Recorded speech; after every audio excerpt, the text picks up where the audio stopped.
My name is Jaylani. I live with my husband, Theodore. Together, we run a set meal restaurant. This restaurant, named Sunflower, is a place that my grandfather had lovingly maintained for years. It has many regulars from the local area and has been loved for a long time. However, my grandfather, who had always been energetic as the owner, was also battling cancer. I can't just sit around in a hospital room. I'll work at Sunflower until the end. Even as his condition worsened, my grandfather never complained. He kept serving delicious food with a smile on his face, chatting with regular customers. Today, surrounded by his family, he breathed his last breath. My grandfather named me, his granddaughter, his successor for the restaurant. Maybe he had realized his time was near. He left a detailed will, including instructions about the inheritance of the shop. Accepting my grandfather's will, I decided to become the owner of Sunflower. Thankfully, even after my grandfather passed away, the customers didn't stop coming. The employees who had been working for us continued to serve faithfully. Having watched my grandfather's cooking all my life, I was confident that I could continue to serve dishes that tasted just like before. Perhaps it was because I was cooking with all my heart to keep the restaurant going, but the regular customers who were used to my grandfather's cooking gave positive feedback. This taste! It's just like your granddad's. It feels like he's still here even though he's gone. The regulars were delighted that they could continue to enjoy my grandfather's flavors. Sunflower has been thriving just like when my grandfather was around, and I'm more motivated than ever. However, since my grandfather passed away, my husband has started to show dissatisfaction. Normally, a man would be the owner of a restaurant. I don't get why you inherited it. I'm his granddaughter. That's why. The restaurant is in my name, but we're running it together, so it doesn't really matter, does it? Well, I guess. My husband seemed to have wanted to be the owner and sometimes vented his frustrations, but I'm the one who mainly cooks. Since my grandfather's time, my husband has mainly been handling the cash register, deliveries, and shopping. An owner who can't cook doesn't quite fit the bill. I could have given in a little and not been so stubborn, but my grandfather had nominated me. Once nominated, I didn't want to disregard my grandfather's wishes. Jaylani, can I have another one of these? Sure, got it. The restaurant is still bustling, and I'm busy every day. Then, one day, someone paid a visit. Hey, big bro! Long time no see! It was my husband's younger brother. This brother-in-law of mine was quite a troublesome character. Despite his age, he didn't hold a steady job and was always flitting about, playing around. To be honest, I found him difficult to handle. Last year, he moved far away, saying he was going to find work, but it seems he quit that job and came back. Oh, welcome back! Despite this, my husband cherished his younger brother. My husband seemed glad that his brother had returned to our hometown. I heard the old man passed away. You took over the shop, right, bro? No, not me. No way! Your wife? Seriously? A woman running a shop? That's hilarious! Unaware of the annoyed looks from the customers, my brother-in-law roared with laughter. I felt silly engaging with my brother-in-law and decided to ignore him. Since we're family, it's free, right? Yeah, sure. My brother-in-law ate a large meal, drank beer, and left without paying. That's how unreasonable he is. Our relatives come here too, but they always pay. It's unfair to make only your brother free, so please charge him next time. It's fine. He doesn't have money. It's okay to give him a break. My husband seemed to be siding with his brother to the end. After that, my brother-in-law regularly visited the restaurant and ate and drank without paying. Each time, I warned my husband, but he would not listen. Perhaps because I was being persistent, my husband became grumpy and talked less. As our relationship worsened, my brother-in-law started coming to the restaurant more frequently. And each time, he would whisper with my husband in the back of the kitchen. I'm sure they were bad-mouthing me. I tried not to mind their behavior and kept cooking. While glancing at me working hard, my brother-in-law had this conversation with my husband. Can't we somehow make this restaurant yours, bro? The name is in my wife's name, so... The location is good. There are many customers. Let's make it your restaurant and monopolize the profit. It must be hard being under your wife's thumb like this. Well, yeah, but... My brother-in-law had set his sights on Sunflower and was scheming to make it their own. Taking advantage of our marital strife, he was trying to get my frustrated husband on board. But how are we going to make it our restaurant? I have a good idea. The two began to quietly plot. My husband agreed with his brother's opinion, and they decided to put their plan into action. The next day was the restaurant's day off. My husband left early, leaving me alone. Even though it was my day off, I remembered that the kitchen was dirty. I decided to visit the restaurant and spend the whole day cleaning. When I tried to open the door of the shop, it was unlocked. Thinking I'd forgotten to lock it yesterday, I rushed in, and there were my husband and brother-in-law. "Oh, you're here!" I was surprised because the door was unlocked. "It's our day off today. What are you doing?" As I called out, the two of them smirked as if they were up to something. "Actually, we have something to talk to you about. Since you took over this restaurant, you've been getting too big for your boots and it's bothering us." "I'm not getting big-headed." "No, you are. Don't you think so?" "I do.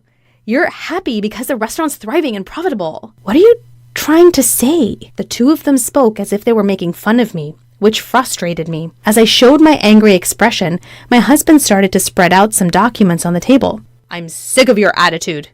Let's get a divorce." The document was a filled-out divorce application. Surprised by the sudden announcement, I was stunned. "Huh? What?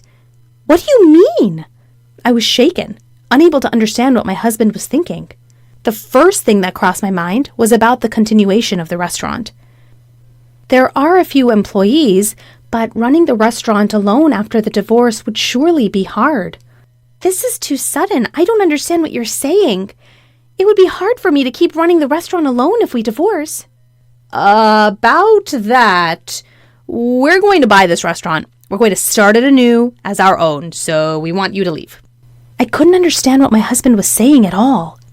"It's such a waste to continue running a dull diner in such a good location with so many customers. We're going to make this restaurant better." "That's why? Please sign the divorce papers and leave quickly." The two of them were saying such absurd things that I couldn't keep up. "This is a restaurant that my grandfather protected. The profits are already enough. We should continue as we have been for the sake of the customers." "So you're saying you have no intention to grow? In a little while, a restaurant like this will go out of business. To prevent that, I'm saying I'll start a new restaurant." No matter what I said, I couldn't get through to them. Surely my husband must have been brainwashed by his brother. "Well then, we'll buy this restaurant for whatever price you want. We'll be able to earn it back quickly, so any price is fine." I couldn't stand the bullying attitudes of the two of them. "All right. If that's the case, I'll sell it for $50,000. Please wait for 2 weeks while I prepare the divorce papers and the contract. And during those 2 weeks, neither of you should come to the shop." Once I said I was selling the shop, the two of them were in high spirits. There was a reason I was giving up the shop so easily. They were selfishly talking without knowing about it. In the meantime, I managed to run the shop alone. "Huh? Where's your husband?"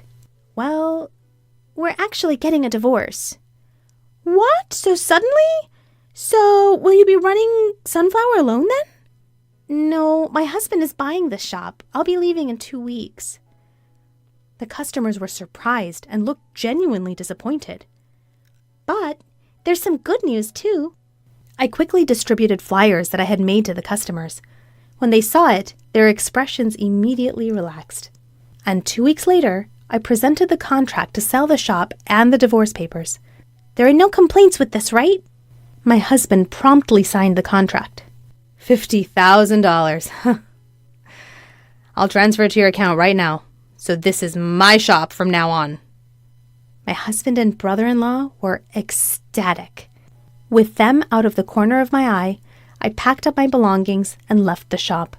On my way to file the divorce papers, I was excited to see what the two of them were going to do next. My ex-husband and brother-in-law immediately started running the shop. "We've explained the situation to the employees, and even without Jaylani, the shop should run fine." "All right, let's make some money." With that, the two of them began to prepare for the day with enthusiasm.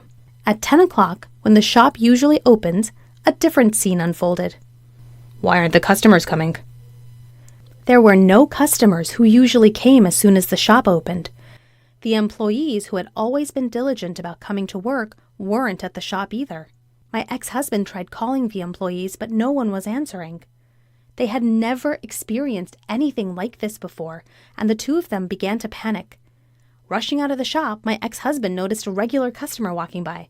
Hey, you're our customer, right? Huh? Oh, yeah. I've been worried because you haven't come in yet. Come on in. Didn't you say the wife quit the shop? I was coming here for her cooking, so maybe I won't come anymore. Don't say that. We'll definitely serve something delicious. My ex-husband somewhat forcefully guided the customer into the shop. The customer reluctantly entered the shop and started to look at the menu to place an order. What's with this menu? Since I'm the shop owner now, I've decided to drastically change the menu. The traditional sunflower set meals were nowhere to be found on the menu. The menu was filled with foreign words, and it seemed difficult for the customer to understand, causing a drop in enthusiasm even before ordering. Then I'll have this steak. Understood. My ex-husband and brother-in-law enthusiastically started cooking. The customer, who had never seen my ex-husband cook, anxiously awaited the meal. Hey, is it ready yet? Sorry for the wait. Finally, 40 minutes after the order was placed, the meal was ready. When the steak was brought to the table, the customer's eyes widened in surprise. What is this? What my ex-husband served could hardly be called a meal. There were only 3 pieces of meat in the center of the plate. The outside was burnt, and the inside was raw. There was no sauce or anything else, just a bowl of bread and soup. We used high-quality ingredients, so we only used salt and pepper for seasoning. We cooked it to bring out the aroma of the outside and enjoy the rare inside. The customer didn't touch the steak, which looked like a failed dish at first glance. Upon closer inspection, the soup appeared to be instant. I'm sorry, but I can't eat this. The disgruntled customer stood up, ready to leave the shop. My ex-husband was shocked that not a single bite was taken. Customer, you still have to pay. That will be $30. $30? You're joking!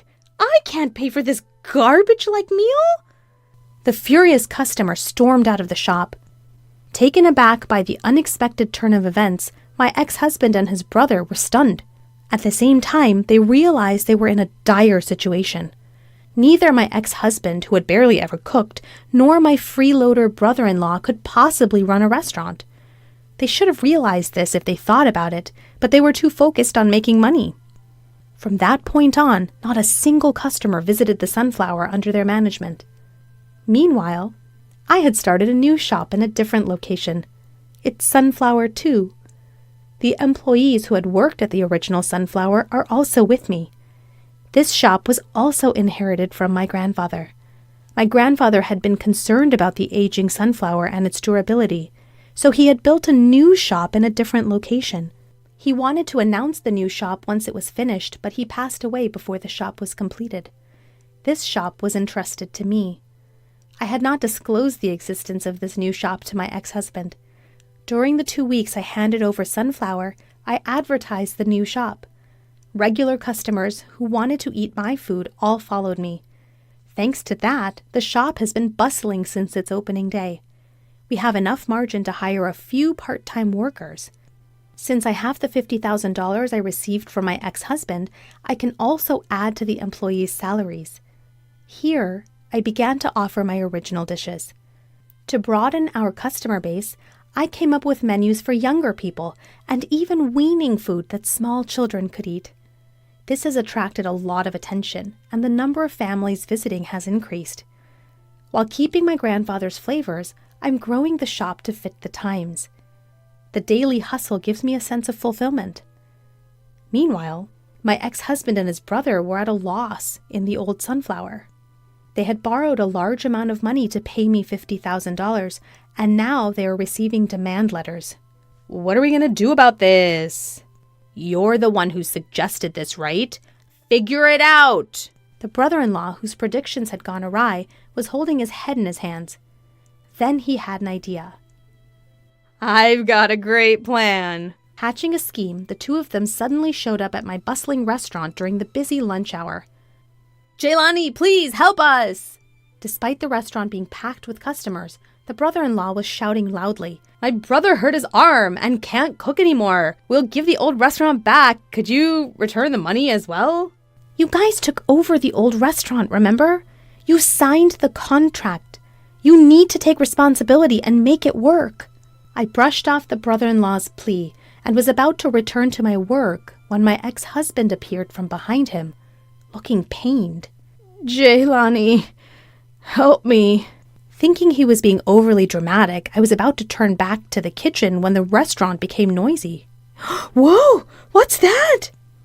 That looks painful. Is he okay? When I looked towards my ex-husband, seeing the customer stirring, I was taken aback. His fist was covered in a large bruise. Are you really injured? That's what I've been saying. Then go to the hospital right now. I quickly called a taxi and sent my ex-husband to the hospital. During my lunch break, I went to the hospital to check on him. When I arrived, he was just coming out, apparently finished with his examination. As I tried to ask what had happened, the two of them avoided my gaze and hurriedly ran off. Feeling suspicious about their behavior, I decided to inquire at the hospital reception. I believe a man named Theodore was seen here earlier. Has his examination finished? I came to pick him up. Please wait a moment. I had them check on the status of his examination using his name. However, the receptionist was looking puzzled. There's no record of such a consultation. Perhaps he went to a different hospital? My ex-husband hadn't received an examination. Remembering the sight of the two running away, I felt they were hiding something. I quickly set off to pursue them. A few minutes of driving later, I spotted my ex-husband and brother-in-law walking. I immediately stopped the car, grabbed my ex-husband's arm, and called out to him. I knew it! Looking at the fist of the arm I grabbed, the bruise was completely gone. My ex-husband and brother-in-law tried to run, but I mustered all my strength to stop them. Seeing my furious expression, they quickly calmed down. Why is the bruise gone? You weren't injured after all. Well, running a restaurant's hard. The old Sunflower hardly gets any customers, so we can't make money and can't pay back the debt. That's why I pretended I was injured and couldn't continue the restaurant to try to get the money back. I'm appalled. You were trying to deceive me with such a childish lie. I let go of the two. Don't involve me in your affairs from now on. You two figure out what to do with that restaurant. I got back in my car and returned to my restaurant. Through the mirror, I could see the two hanging their heads in shame, which made me feel pathetic. Afterwards, the two quickly put Sunflower up for sale. I think they made that decision to repay their debt, but due to the building's age, they struggled to find a buyer. They received a flood of debt collection letters and were working around the clock. This life suits them, having thrown away something precious due to their greed. As for me, my newly renovated restaurant is thriving even more than before, with sales doubling. One of my regular customers offered to apprentice with me, so now I have a disciple. I often remind him that running a restaurant is not as easy as my ex-husband thought. I want to continue to carry on my grandfather's restaurant for the foreseeable future.